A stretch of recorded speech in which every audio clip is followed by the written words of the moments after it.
SP Life Science channel. In the lecture series of microbiology, today I am going to discuss about growth of bacterial population. दोस्तों आज हम bacterial population की growth के बारे में discuss करेंगे और रिप्रोडक्शन इन बैक्टीरिया के बारे में भी डिस्कस करेंगे। तो चलिए स्टार्ट करते हैं। सबसे पहले जानते हैं व्हाट इज ग्रोथ। तो growth of bacteria refers to number of bacteria. Growth of bacteria का मीन्स होता है कि उसके बैक्टीरियल जो नंबर होते हैं, बैक्टीरिया के सेल के नंबर जो हैं वो कितने हैं, बढ़ रहे हैं, ठीक है, जिसे हम ग्रोथ कहते हैं।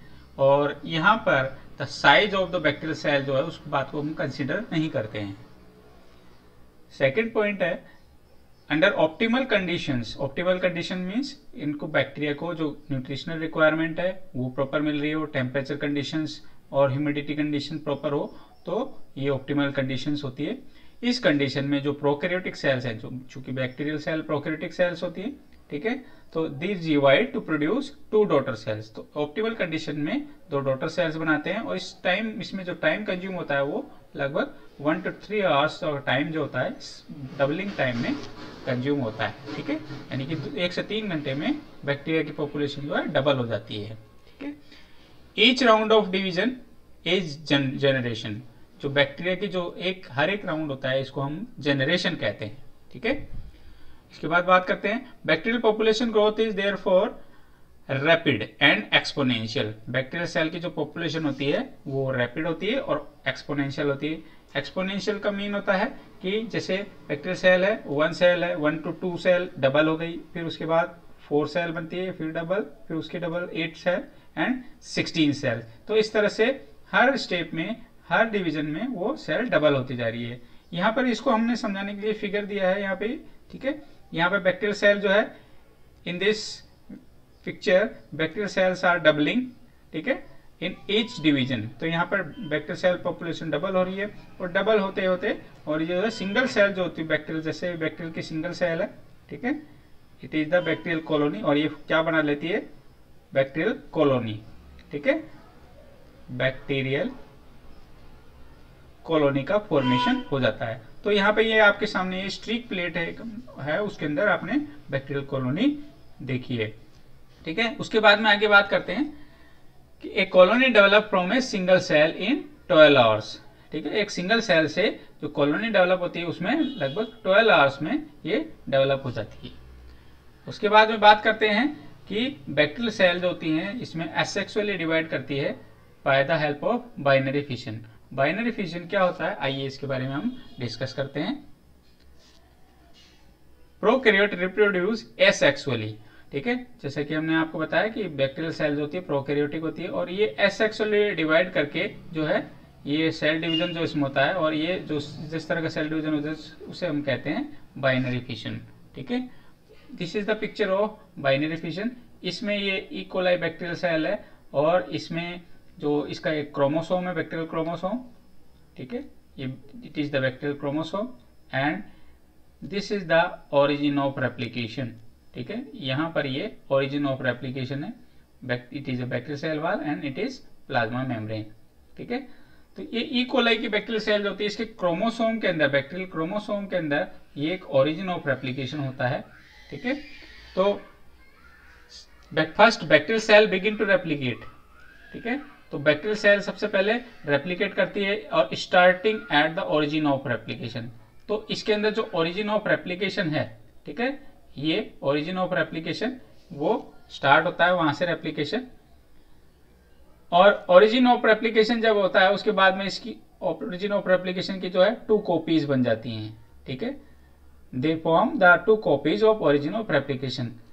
उसके बाद में जो है रेप्लिकेशन कंटिन्यू रहता है and 1 copy of the origin of replication now each and. अब जो उसके बाद में जो ओरिजिन ऑफ रेप्लिकेशन की अगर 2 कॉपीज बन जाती हैं तो दोनों कॉपी जो अपने अपने पोल पे पहुंच जाती है, एक इस एंड पर, ठीक है, और दूसरी वाली इस एंड पर। ओरिजिन ऑफ रेप्लिकेशन यहाँ पर दोनों सिरों पर पहुंच जाती है और मीनवाइल उसकी जो सेल होती है वो इलोंगेट हो जाती है, सेल की जो लेंथ होती है वो भी थोड़ी ग्रो हो जाती है। तो इसके बाद में जो है रेप्लिकेशन फिनिश हो जाता है, ठीक है। The plasma membrane grows inward. अब उसके बाद में क्या होता है कि प्लाज्मा मेम्ब्रेन जो होती है इनवर्ड ग्रोथ होने लगती है, इनवर्ड मूवमेंट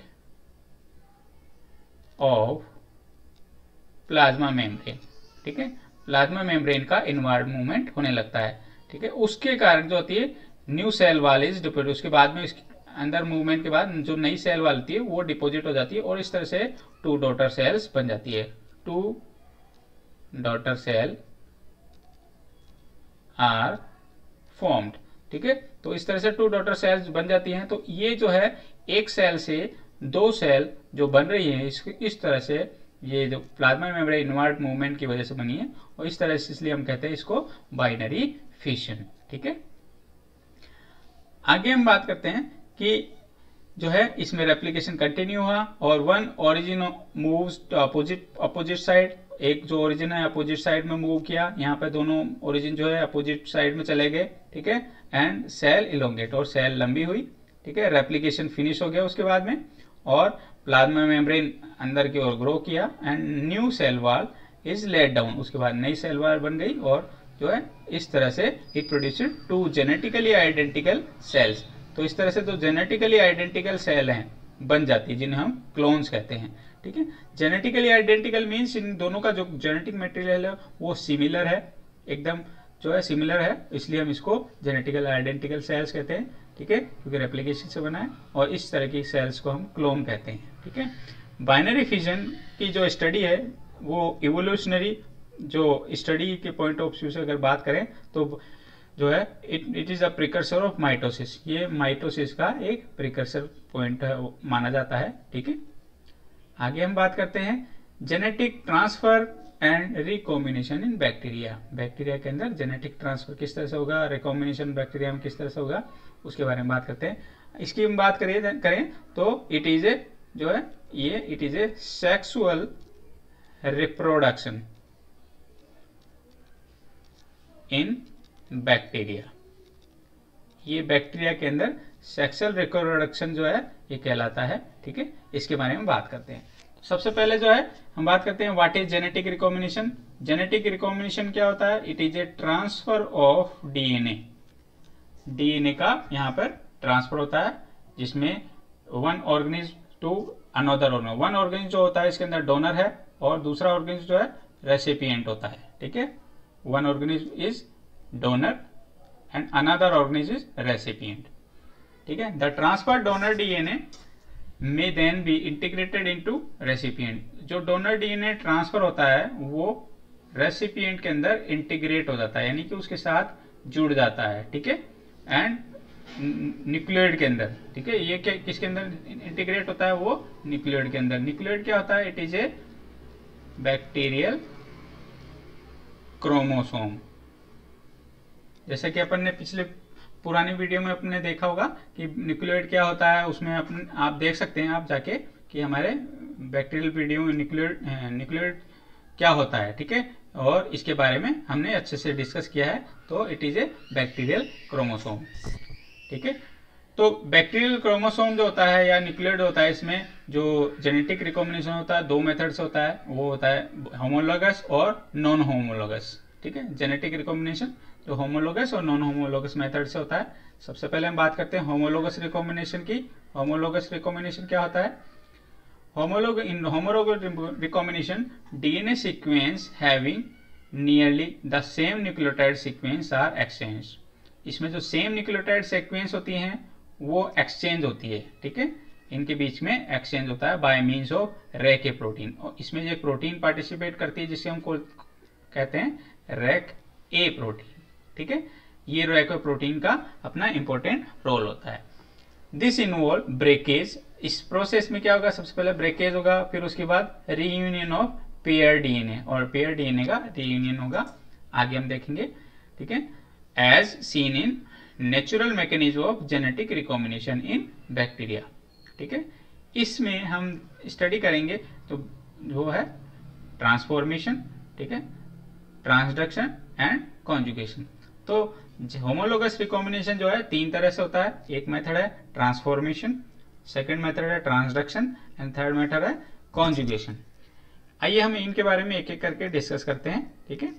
तो ट्रांसफॉर्मेशन क्या होता है, ट्रांसफॉर्मेशन में जो है बैक्टीरियल सेल जो होती है एक बाहर से जो डीएनए होता है उसको अंदर की ओर लेती है। तो यहाँ पर आपको फिगर में दिखाई दे रहा होगा कि ये ट्रांसफॉर्मेशन है, it is a bacterial cell. ठीक है, यहाँ आपको ये बैक्टीरियल सेल दिखाई दे रही है और इसके बाहर की ओर जो है डीएनए, ये जो सेल है अंदर की ओर ले लेती है। ठीक है, या फिर हम इस फिगर, ऊपर वाले फिगर में देखें ट्रांसफॉर्मेशन में, ये बैक्टीरियल सेल है, it is a bacterial cell,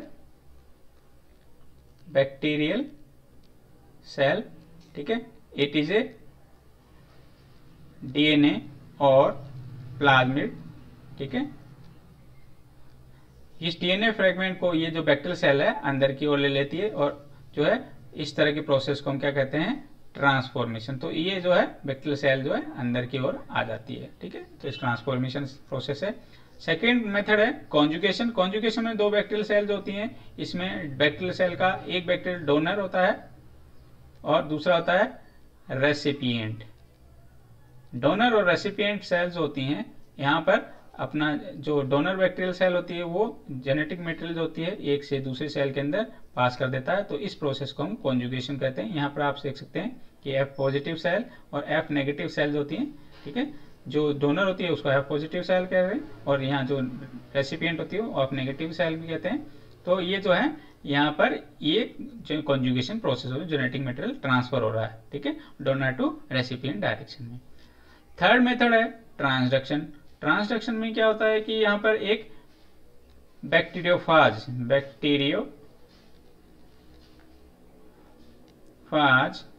जो होता है वो पार्टिसिपेट करता है और बैक्टीरियोफाज जो होता है अपना जेनेटिक मटेरियल यानी कि डीएनए और आरएनए जो भी हो इसका ये मटेरियल जो होता है अंदर की ओर ट्रांसफर कर देता है और जेनेटिक मटेरियल जो होता है ये उसके साथ इंटीग्रेट हो जाता है। यहाँ पर इंटीग्रेशन